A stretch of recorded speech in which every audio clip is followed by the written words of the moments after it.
Mastopexia com prótese. Quais são as principais dúvidas que os pacientes têm sobre mastopexia com prótese e o que é mastopexia com prótese?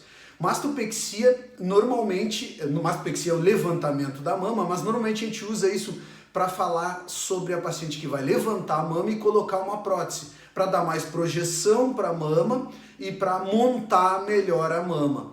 As cicatrizes resultantes de uma mastopexia da colocação da prótese, normalmente são cicatrizes em volta da areola, para baixo e para o lado.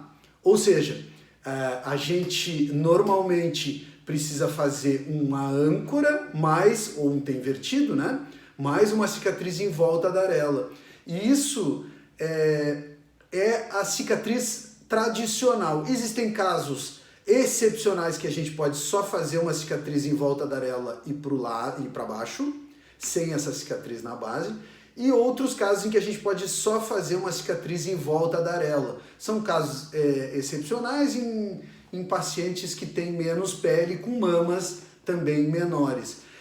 Nos casos das pacientes que têm uma mama muito glandular, muito durinha, a gente pode só colocar a prótese e tirar um pouco de pele. As pacientes que têm a mama mais lipossubstituída, mais gordurosa, mais flácida, a gente pode diminuir o tamanho da mama. Então, muitas vezes a paciente diz, mas eu não quero aumentar muito o tamanho da minha mama. Mas pode ser colocada uma prótese, pode ser diminuído o tamanho da mama, e com essa diminuição do tamanho da mama e a colocação da prótese, a gente consegue uma projeção e uma montagem melhor dessa mama. Isso acontece na imensa maioria dos pacientes, por exemplo, pós-cirurgia bariátrica, só para dar um exemplo extremo, né? Que essas mamas são muito lipossubstituídas, né? Muito atrofiadas. Todos os pacientes, depois que amamentaram, têm algum certo grau de atrofia das glândulas mamárias, mas vai depender da quantidade de pele que ficou da mama, se essa mama vai precisar colocar só uma prótese ou se vai precisar fazer uma mastopexia com prótese, que é o nosso assunto. A mastopexia com prótese, normalmente a gente usa próteses redondas, mas existem vários outros modelos de próteses. Por exemplo, aqui a gente pode notar as próteses redondas, perfil super alto, médio e baixo.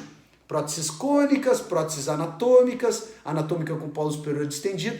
Normalmente o que a gente usa são próteses redondas, com um pouco mais de projeção.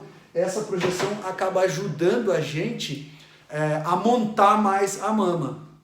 E as próteses podem ser próteses de poliuretano ou texturizada. As próteses de poliuretano naturalmente são um custo um pouco mais alto, mas tem uma aderência maior. A gente pode usar nos casos em que as pacientes tenham um pouco de flacidez, uma mama muito pequena, e eventualmente dá para só colocar uma prótese e não fazer a mastopexia com prótese. Isso é um caso excepcional para pacientes muito selecionados que têm muito pouca flacidez e que têm uma mama muito pequena. Mamas maiores, mais flácidas, mais caídas, precisam fazer a mastopexia com prótese. Doutor, eu vou botar prótese, eu posso nunca mais trocar a prótese? Eventualmente pode acontecer das pacientes terem que trocar a prótese. 1% das pacientes, pelo menos, vai ter retração capsular em 10 anos, ou seja, 1 em cada 100 vai ter que trocar a prótese em 10 anos. E a paciente tem que ter consciência disso, né? Isso é a complicação mais frequente do uso da prótese, mas a prótese é o que a gente usa para dar projeção e para montar a mama no mundo todo. É muito melhor que os expansores definitivos e que outras formas, como por exemplo gordura, da gente aumentar a mama ou tentar preencher e dar mais projeção.